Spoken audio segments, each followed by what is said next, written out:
मुसळधार असा पाऊस सुरू होता आणि ऐन पावसाळ्यामध्ये छत्रपती शिवाजी महाराज राजगडावर वास्तव्यास होते. महाराज जेव्हा राजगडावर वास्तव्यास होते तेव्हा महाराजांनी स्वराज्याच्या आणि राजगडाच्या प्रशासन व्यवस्थेत लक्ष घातले व आजच्याच दिवशी नरहरी आनंदराव यास पेशवा हे पद बहाल केले, तर आनाजी पंत यास वाकणवीस हे पद बहाल केले. तो आजचाच दिवस म्हणजे 21 ऑगस्ट 1661. याच दिवशी महाराजांनी राजगडावरील व स्वराज्यातील सर्व कारकुनांना पालखीचा मान दिला.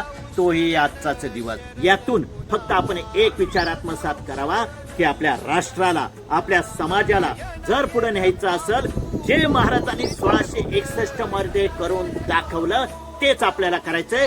योग्य व्यक्तींचा सन्मान करून योग्य व्यक्तींवरती विश्वास दाखवा. तुम्ही तुमच्या आयुष्यामध्ये यशस्वी होऊ शकता. जय शिवराय.